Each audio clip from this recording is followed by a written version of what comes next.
Muito obrigado e muito obrigado por esta oportunidade para mostrar a nossa investigação. Este é um paper sobre o impacto da expansão da rede de autoestradas em Portugal, o impacto local, portanto, em termos de crescimento da... Ok, obrigado.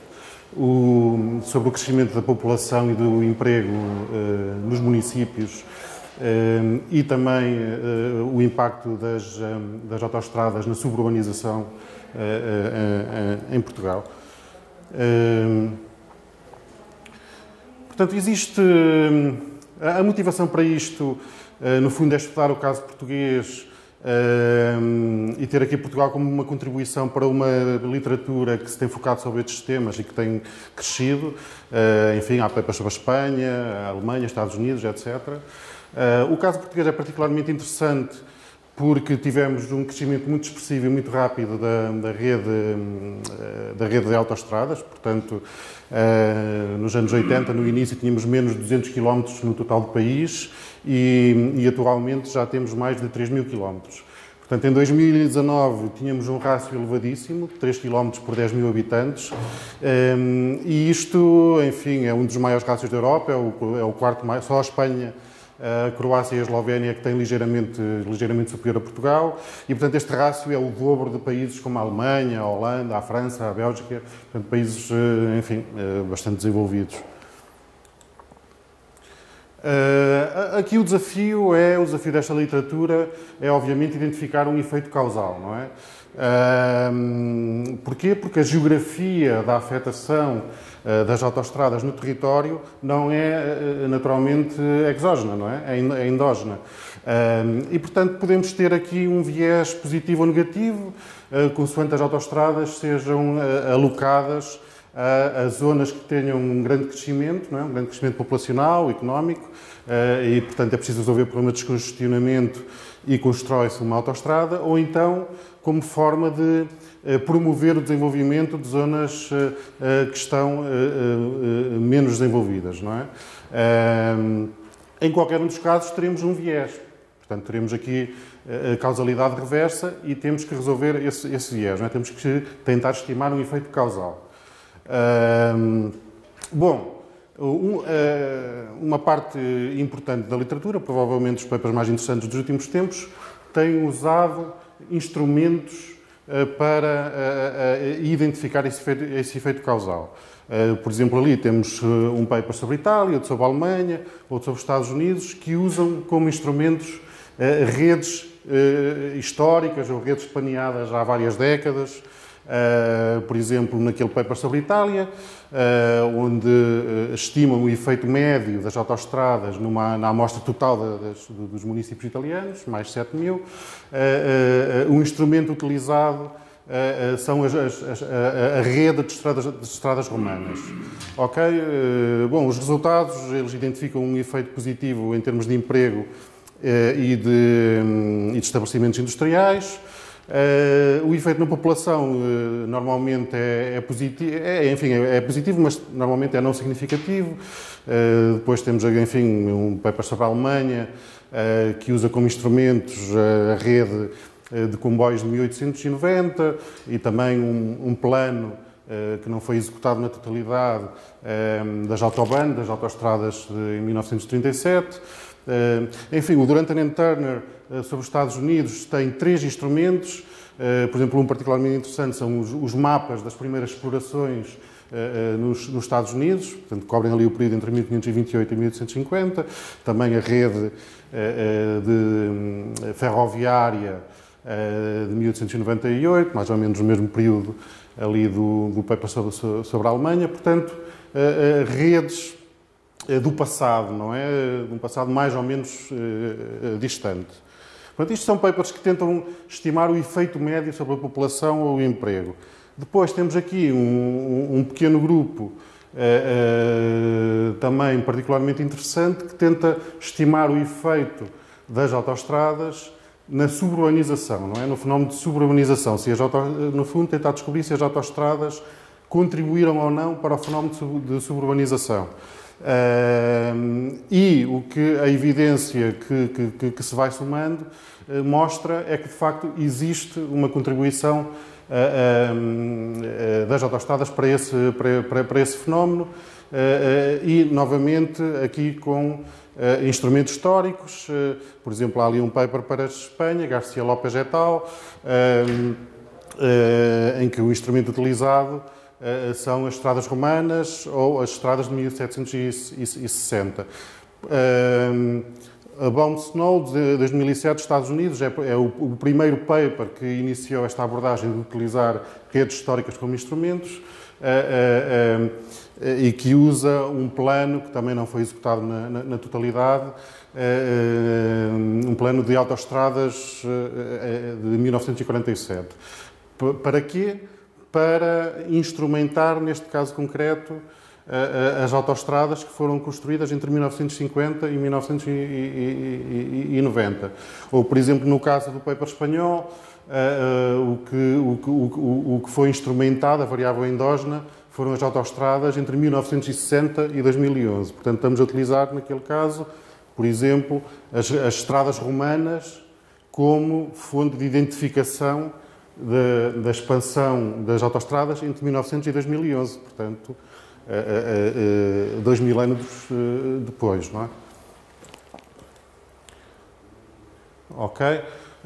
Portanto, passamos aqui para os nossos dados, os dados que nós vamos usar. Portanto, nós construímos um dataset para os 275 municípios de Portugal continental e aqui as nossas variáveis dependentes são a variação da população entre 1981 e 2011 e dos empregos entre 91 e 2011. A principal variável explicativa, que nós, lá está, assumimos que é endógena, é a diferença entre quilómetros de autoestradas entre 1981 e 2011, portanto, em cada município. Reparem que isto é essencialmente o nível de autoestradas em 2011, porque em 1981 apenas 19 municípios tinham autoestradas, não é? Portanto, já vamos ver um mapa a seguir. Nessa altura, praticamente ainda não havia autoestradas em Portugal. Depois temos ali uma série de variáveis de controlo, portanto, variáveis geográficas, históricas, um índice de quão acidentado da orografia, não é? Quão acidentado é o terreno do município, as distâncias à costa e à fronteira, a idade oficial, portanto, dos municípios, desde os forais, não é? Portanto, contados a partir dos forais. Temos efeitos fixos por distrito, temos a população inicial e temos também o nível de consumo de eletricidade per capita em 1970 como uma proxy para o nível de desenvolvimento local. Enfim, temos um conjunto importante de variáveis de controle. E depois temos aqui os instrumentos. Não é a pedra de toque do paper. Temos 4 instrumentos baseados nesta literatura que acabamos de rever. Estamos a usar aqui instrumentos de 1800, a rede de autoestradas que existia em Portugal, essencialmente estradas precárias, de terra batida, mas felizmente houve um investigador, por sinal da Universidade dos Açores, Artur Teodoro de Matos, que mapeou essas estradas e nós estamos, enfim, numa tese de doutoramento, salvo erro, penso que era uma tese de doutoramento dos anos 80, e que é um trabalho precioso e que nos oferece aqui um instrumento para a nossa variável endógena, que é a variação de autoestradas, não é? Ok, portanto temos as estradas de 1800 e temos também as estradas de primeira classe do Plano Rodoviário Nacional do Estado Novo. E para cada um destes dois mapas construímos duas variáveis. Portanto, temos 2 vezes 2, temos 4 variáveis. O comprimento em quilómetros de cada uma destas redes, em cada município, e a distância em linha reta do centroide de cada município à estrada de 1800 ou de 1945 mais próxima. Okay? Pronto. Ou seja, temos aqui 4 instrumentos, logo à partida, o que nos oferece aqui uma certa flexibilidade em termos de estudo empírico. Deixe-me só controlar o tempo. Portanto, tem 10 minutos, não é? Eu daqui a 4 minutos ia dizer 5 minutos. Ok, pronto. Portanto, a nossa variável dependente, muito rapidamente, o crescimento populacional, como vem muito concentrado ali no litoral, especialmente nas zonas metropolitanas do Porto e nas nossas duas áreas metropolitanas, não é? Porto e Lisboa. E aqui a evolução da rede de autoestradas. Em 1981 não havia praticamente nada. Em 91 completa-se o eixo, foi rigorosamente em 1991 que a A1 foi concluída.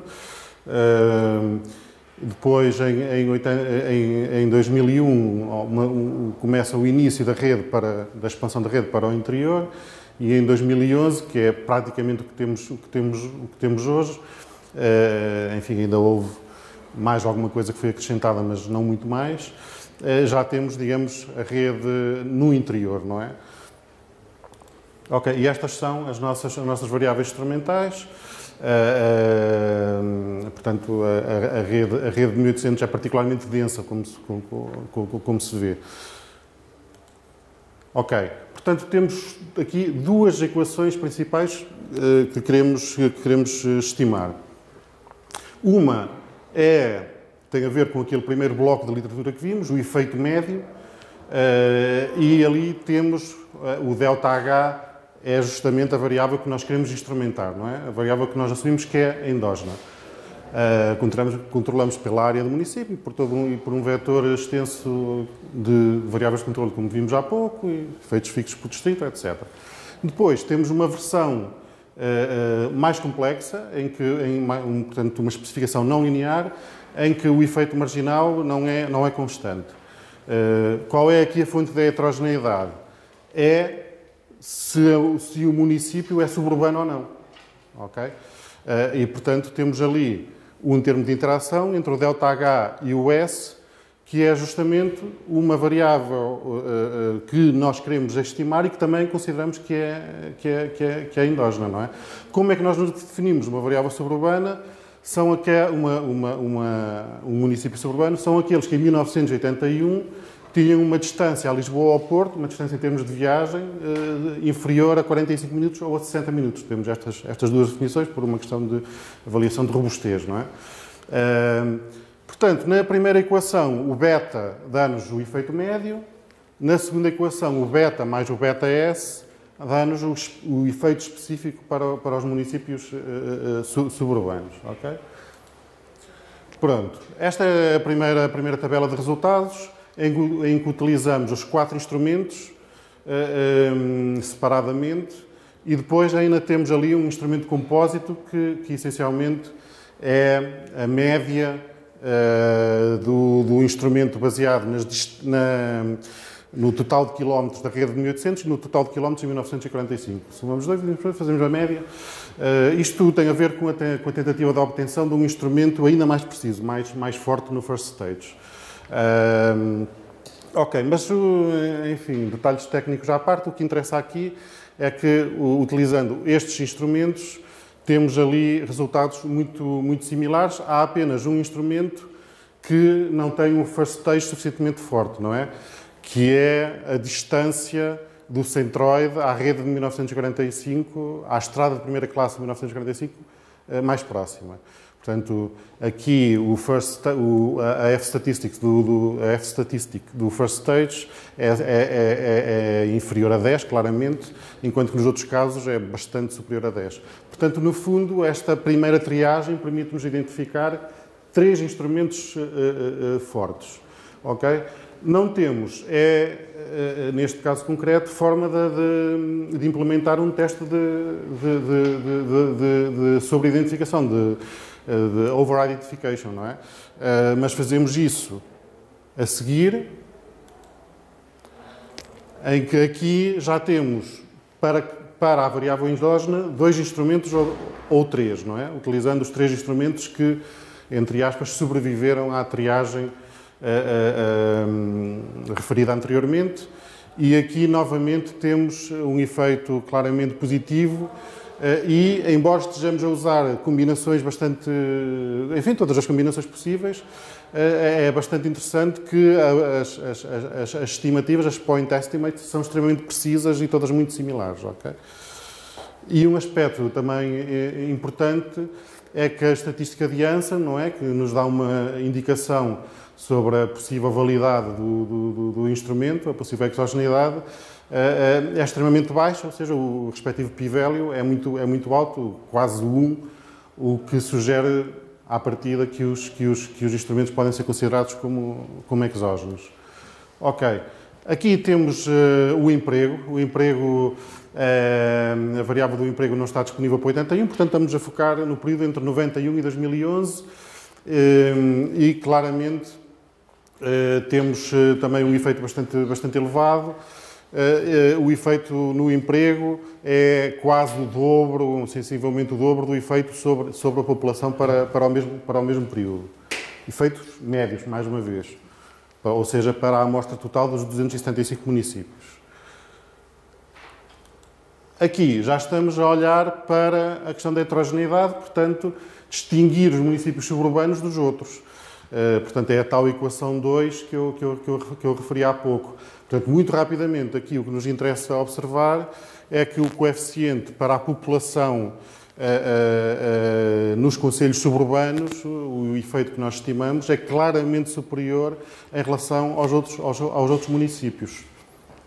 Ok? E, por exemplo, aqui temos que o efeito sobre a população nestes municípios suburbanos, nas duas definições, portanto, a coluna da esquerda é a definição dos 45 minutos e a da direita dos 60 minutos.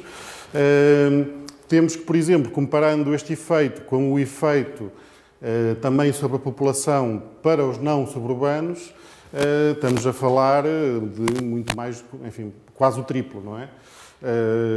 Obrigado. E para o emprego, nos suburbanos, de facto, há um crescimento relativamente reduzido. Okay? Portanto, a população cresce muito nos municípios suburbanos, o emprego já não cresce tanto. Okay? Cresce muito mais nos não suburbanos. Pronto, depois fizemos ali uma série de testes de robustez e de extensão. Enfim, muito rapidamente, se retirarmos as autoestradas que não têm um nó de acesso, o efeito até é ligeiramente superior. Se em vez de considerarmos os quilómetros de autoestrada por município, considerarmos a distância do centroide dos municípios à autoestrada mais próxima, enfim, a variável é completamente diferente, mas o resultado é muito semelhante, o que também é uma prova de robustez. Enfim, se utilizarmos a definição oficial de municípios suburbanos, as que pertencem às áreas metropolitanas tal como definidas oficialmente, também temos os mesmos resultados. Se implementarmos uma especificação linear mais complexa, em que acrescentamos um novo termo de interação com a população inicial, temos aquele resultado que nos diz que, para além de termos um efeito superior nos concelhos suburbanos, o efeito também é superior nos concelhos que tinham uma população em 1970 mais elevada. Portanto, isto sugere aqui uma contribuição para fenómenos de concentração da população em concelhos que já eram relativamente grandes. E, portanto, muito rapidamente, o que este paper demonstra, acreditamos nós, é que as autoestradas têm um efeito causal, enfim, sobre a população e sobre o emprego. Provavelmente já devia ter referido isto antes, mas só para vos dar uma ideia da dimensão quantitativa deste efeito, é mesmo para acabar.